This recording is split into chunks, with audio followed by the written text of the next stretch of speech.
The damage that Israel is doing to its reputation is huge. It's just hard to believe that more Jews around the world are not standing up and demanding that Israel put an end to this genocide. It's going to have devastating consequences for Israel, and it is certainly not going to have good consequences for Jews around the world. This is a disaster. My name is Dr. Feroz Sidwa. I am an American trauma and critical care surgeon based in Stockton, California. I come before you today to speak about the Gaza Strip, where I have volunteered twice since October 7th. The Constitution of the World Health Organization states that the health of all peoples is fundamental to the attainment of peace and security and is dependent on the fullest cooperation of individuals and states. I've taken this to heart, and it is the reason I volunteer in conflict zones from Haiti to Ukraine to Gaza. I did not see or treat a single combatant during my 5 weeks in Gaza. My patients were 6-year-olds with shrapnels in their heart and bullets in their brains, and pregnant women whose pelvises had been obliterated and their fetuses cut in two while still in the womb. The medical system has not failed. It has been systematically dismantled through a sustained military campaign that has willfully violated international humanitarian law. Civilians are now dying not just from the constant airstrikes, but from acute malnutrition, sepsis, exposure, and despair. This is a man-made catastrophe. It is entirely preventable. Participating in it or not, allowing it to happen is a choice. This is a deliberate denial of conditions necessary for life: food, shelter, water, and medicine. Preventing genocide means refusing to normalize these atrocities. It means refusing to dehumanize the Palestinians, to refuse to see them as calories counted or numbers of trucks moved. We see now that this way of thinking has brought about a human dignity crisis, with an entire people on the edge of survival. It was supported by the United States, starting with the Biden administration and now the Trump administration. We are complicit in a genocide. And what that doctor said is merely the tip of the iceberg, as anybody who's been following this conflict knows. This is just absolutely horrific. It's just hard to believe.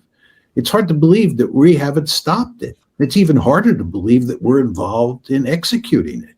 Again, the Israelis could not execute it without us supporting them. My Israeli and American friends express horror at what is being done in their names. Many of us cannot understand how our governments continue to arm this senseless destruction. But you in this chamber have the power to stop it. I am here because I have witnessed what is happening in Gaza with my own eyes, especially to children, and I cannot pretend not to have seen it. You too cannot claim ignorance. I urge the Council, and especially my own government, to act with urgency on these enforceable measures. 1. Demand an immediate and permanent ceasefire, including a halt to all arms transfers to all parties to the conflict, alongside targeted and lawful sanctions on Israel. 2. Demand the reopening of all of Gaza's crossings and guarantee unrestricted medical evacuations, including to hospitals in the West Bank and East Jerusalem, where Palestinian patients can be treated by Palestinian doctors, with safe return to Gaza assured. 3. Guarantee sustained humanitarian access throughout Gaza, allowing all essential supplies, shelter, food, water, fuel, and medical supplies to reach all people in need. 4.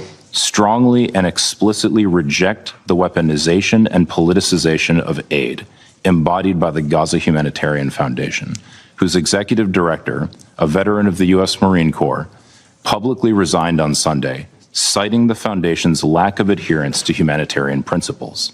We must affirm support for existing UN mechanisms, back UNRWA, and ensure NGOs with expertise in reaching and providing specialized care to those in need have unimpeded full access. 5. The immediate and unconditional release of all hostages. 6. The immediate and unconditional release of all healthcare workers, including Dr. Hussam Abu Sufia, now held in Israeli detention for more than 150 days.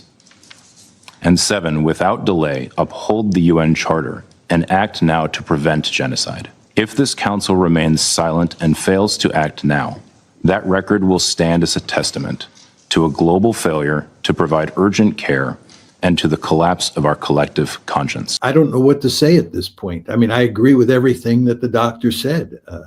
And I think that huge numbers of people around the planet agree with what the doctor said.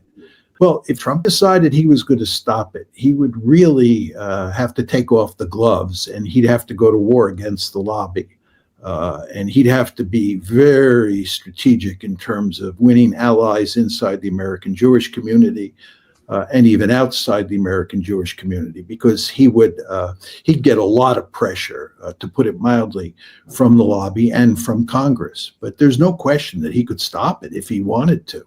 The question is he in a position where he thinks he can take on the lobby? And so far, it looks like that's not the case.